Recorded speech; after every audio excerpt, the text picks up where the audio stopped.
Remada. Este vídeo vem complementar o assunto anterior em que falamos de pull-up take-off. Entretanto, vamos falar de sua fusão do asfalto para o mar. É muito importante identificar, dentro das divisões do seu pranchão, o seu posicionamento correto. É muito importante toda a dimensão do seu quadrado superior, bem como de sua cintura e seus quadríceps, acentuando bem esse encaixe dentro do equipamento, para que você também não desequilibre-se dentro do eixo longitudinal. Ou seja, é muito importante que a sua remada no processo de entrada possa ser em 3 vezes de forma unilateral. Você joga o primeiro braço, depois compreende o segundo braço. Muito importante a questão do braço em não jogar a água para o lado, mas em trazer esta remada com os braços e com as mãos sempre muito fechadas, porque as mãos abertas, como nós não temos as brânquias, as gálquias, não podemos remar como um ser aquático, né? Nós somos anfíbios. Entretanto, todo esse processo, acreditamos que a remada simultânea ou unilateral em 3 sequências acaba sendo mais efetiva e você não se desgasta tanto e não perde tempo no processo de entrada. Entretanto, haverá momentos que você vai remar um pouquinho mais. Mas, muito importante nesse processo é que, dentro dessa sua estabilização, o seu corpo também não vá muito à frente da centrozona para nose zone, para que a prancha também não embique. E é muito importante, dentro dessa composição, você sentir essa linha de equilíbrio e na hora de elevar-se, né, do pull-up take-off, a sua força de elevação no processo de aterragem deve ser o mínimo possível, ou seja, o impacto, quanto menor, melhor, porque você não freia o equipamento de acordo com o princípio de Bernoulli que falamos anteriormente. Porque essas forças elas trabalham de forma inversa e proporcional, ou seja, quanto maior o impacto, menor o deslize, quanto menor o impacto, maior o deslize, ou seja, maior a nossa força de deslocamento dentro do Y, que é correr a parede. E nessa estrutura é muito importante o triângulo escapular, que compreende a sua cabeça e a sua escápula, no momento de entrada, que ele nunca se direcione para baixo, porque já existe uma força gravitacional nesse processo.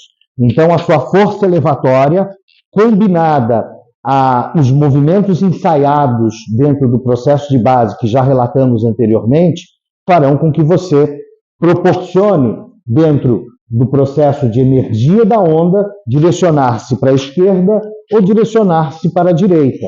E assim, dentro dessa estrutura, o que nós conseguimos identificar dentro do processo de entrada, que quanto menor é o impacto, maior a chance de você colocar a prancha para o corte, né, efetuando aquela famosa aparada, né, você apara para a direção que você quer, exercendo um papel muito importante nesse momento, a direção do seu tronco superior e a movimentação das suas escápulas. Sendo assim, aproveitando o ponto maior de energia da onda, dentro da composição do triângulo, né, se estamos a tratar de um dia perfeito, ela vai tanto abrir para a direita quanto abrir para a esquerda. E nessa estrutura, cabe ao logger os ensaios, propriamente dito, como já falamos anteriormente em exercícios de base e simulação anteriores, inclusive com o próprio simulador. Entretanto, esta técnica se define para um melhor aproveitamento e uma melhor remada dentro da própria onda. Então, dentro do estudo de tempos e movimentos, se você tem hoje uma onda que vai estar durando aí na casa de 12 a 18 segundos, o seu processo de entrada, uma vez que você utiliza esses sistemas de remada, seja ele unilateral ou simultâneo, permitirá ao longboarder, depois de executar a melhor forma da energia da onda no processo da entrada, de realizar estas manobras. Você fique ligado, nos vídeos a seguir vamos mostrar muito de todo esse envolvimento e direcionamento do longboarder na hora de entrar na onda. Veja a seguir. Vamos falar agora sobre backstep. O backstep não só representa uma movimentação em que o seu efeito sobre a onda repercute no êxito da complexidade da manobra, em sua extensão, seja ela um footwork, seja ela um hang 5, seja ele um hang 10. Em sua maior amplitude, o que ocorre nesse momento? A força elevatória que o logger comprime sobre o equipamento é combinada com a força de flutuabilidade. Naturalmente, a força de gravidade nos puxa para baixo. Entretanto, o ângulo de ataque de chegada ao nose, diante das questões de tempo, no fluxo de corrente horizontal, determina muito o sucesso dessa movimentação. Mas, para tanto, quando eu avanço ao nose do meu pranchão, é muito importante todo esse equilíbrio de manutenção de forças de carga, principalmente no sentido cardiorrespiratório, onde há uma necessidade e uma complexidade de alinhamento de fatores que são base triangulada dos pés, angulação e manutenção de alinhamento de quadril frente ao eixo longitudinal da prancha, assim como todo um controle da região escapular, para que ele não faça gerar o efeito pêndulo.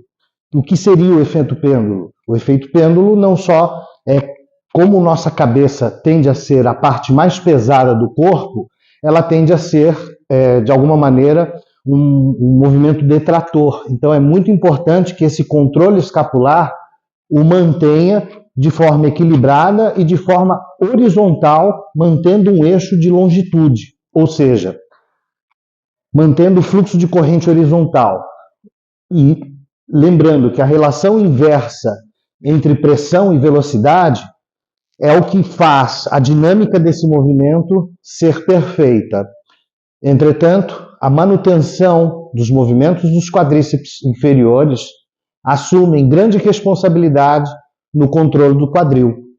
Evidente que toda a movimentação plantar de sua base sempre deve, em primeiro momento, obedecer à seguinte perspectiva: a sua base pode acompanhar o tamanho dos seus ombros, ou seja, isso vai te dar maior controle, maior equilíbrio, e quando você evoluir em níveis de maior propriocepção, você pode talvez começar a trabalhar passadas mais curtas. Mas nesse momento, o melhor a se fazer é manter uma base não tão aberta, mas uma base que te dê conforto para que possa realizar todas as movimentações.